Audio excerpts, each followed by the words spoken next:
আজকে আমরা দেখব কিভাবে ক্যাপকাটে বাংলা লিখতে পারি খুব সহজে। তো প্রথমে চলে যাব আমাদের গুগল ক্রোমে মোবাইল থেকে। সেখানে গিয়ে আমরা সহজে লিখে নিব বাংলা ফন্ট ডাউনলোড। তো প্রথমে যে সাইটটা আসবে সেটা হচ্ছে লিপি ঘর। আমরা এখানে ঢুকে যাব। এখানে ঢুকে যাওয়ার পরে আমাদের যে প্রথম যে অপশনটা আসবে নিচের দিকে আমরা দেখব ফ্রি ফন্ট। ফ্রি ফন্টে ক্লিক করার পর অনেক সময় অ্যাড আসতে পারে, বাইরে আমরা একটা ক্লিক করব এবং আবারও আমাদের সেই ফ্রি ফন্ট লেখাটাতে ক্লিক করব। দেন আমরা যথারীতি আমাদের ফ্রি ফন্টে চলে আসব। তো এখান থেকে আপনার যে ফন্টটা পছন্দ হয় সেটা অবশ্যই আপনি নিয়ে নেবেন। তো আমি এখান থেকে ডাউনলোড আলিনুর যেটা আছে সেটা ডাউনলোড করতে চাচ্ছি এবং নিচে এসে আমি এখানে দেখতে পাচ্ছি যে এখানে ডাউনলোড অপশন আছে এবং এটা টিক মার্ক দিয়ে দেন ডাউনলোড করে নিব। ডাউনলোড করার পরে যে জিনিসটা আপনার সামনে আসবে সেটা হচ্ছে ওপেন। ওপেন করার পরে যদি আপনার কোনো রকম এক্সট্রাক্ট ফাইল অপশন না থাকে, মানে জিপ ফাইল আনজিপ করার অপশন না থাকে, তাহলে আপনি চলে যাবেন গুগল প্লে স্টোরে। ওকে, এখানে গিয়ে জিপ টু আনজিপ লিখে আমরা সার্চ করব। দেন আমাদের সামনে চলে আসবে এরকম একটি অ্যাপস, যে অ্যাপসটা আমরা সহজেই ইনস্টল করে নেব। আমি অলরেডি ইনস্টল করে রেখেছি। সো তাহলে সহজে আমরা সেটা এক্সট্রাক্ট করতে পারবো। ওকে, সো এটা হচ্ছে প্রাথমিক কাজ। দেন আমরা চলে যাব আমাদের ক্যাপকাটে। ওকে,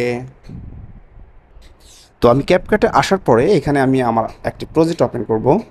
আমরা বাংলা লিখতে চাই, তো বাংলা লেখার জন্য প্রথমে অ্যাড টেক্সটে আসবো। অ্যাড টেক্সটে আসার পরে আমাদের এখানে অবশ্যই একটি বাংলা লিখতে হবে। তো বাংলা লিখলে শুধু হবে না, আমরা যদি বাংলা লিখি তো সেটা ভালোভাবে কাজ করবে না এবং আমাদের ঠিকমতো দেখাবে না। তার জন্য আমাদের কি করতে হবে? তার জন্য আমাদের প্রথম কাজ, আমাদের আবারও গুগল ক্রোমে চলে যেতে হবে। তো আমরা গুগল ক্রোমে যাব, লিখবো যে হচ্ছে বিজয় টু ইউনিকোড। এখানে আসার পরে আপনি অবশ্যই আপনার উপরে আপনার যে বাংলা লেখাটি লিখতে চাচ্ছেন সেটা এখানে পেস্ট করুন। পেস্ট করার পরে একটু বড় করে দেখায়, প্রথমে যে অপশনটা আছে আপনি সেই অপশনটা সিলেক্ট করুন, ইউনিকোড থেকে বিজয়।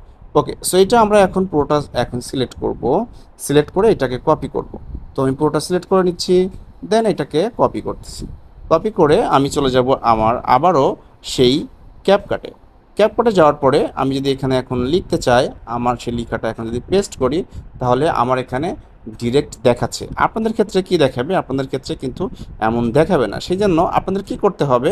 আপনাদের অবশ্যই একটা ফন্ট অ্যাড করতে হবে। কীভাবে করবেন? এখানে পেস্ট করার পরে আপনি নিচে দেখেন ফন্টের যে অপশন আছে, ফন্টে ক্লিক করুন। ফন্টে ক্লিক করার পরে প্লাস আইকনে যাবেন। প্লাস আইকনে গিয়ে এখানে যে ডাউনলোড অপশনটা আছে, ডাউনলোড অপশনে ক্লিক করলেই আপনি আপনার ফন্টটা দেখতে পারবেন এবং যে ফন্টটি আপনি অ্যাড করতে চান সেটা এখানে ক্লিক করুন, সঙ্গে সঙ্গে অ্যাড হয়ে যাবে। এখন দেখেন এখানে অনেকগুলো ফন্ট আছে, যে ফন্টগুলো আমি সিলেক্ট করলেই আমার লেখাটা চেঞ্জ হয়ে যাচ্ছে। সো আমি যেহেতু এইটা লিখেছি, সো এই বাংলা আমরা এইটা অ্যাড করেছি, সো এইটাতে আমি এখন লিখছি, দেখেন এই লেখাটা কিন্তু সুন্দর করে আমার কাছে অর্গানাইজ হয়ে যাচ্ছে। আমি একটু স্টাইল করে নিয়েছি। আমি চাইলে এটাকে এখন অ্যানিমেশন দিতে পারি। কীভাবে? এখানে এসে আমাদের নিচে যে অপশনটা আছে অ্যানিমেশন, যে কোনো একটা অ্যানিমেশন সিলেক্ট করব।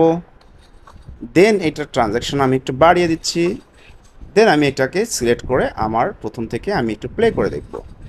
হ্যাঁ, আপনি কেমন আছেন? আমাদের বাংলা লেখাটি খুব সহজে হয়ে গেল। এখন আমরা এক্সপোর্ট করলেই হয়ে যাবে। তো আশা করি আপনারা সহজে এখন থেকে ক্যাপকাটে মোবাইল দিয়ে বাংলা লিখতে পারবেন, কোনো সমস্যা হবে না। যদি হয় অবশ্যই কমেন্ট করবেন, আর যদি ভালো লাগে অবশ্যই সাবস্ক্রাইব করবেন। Thank you.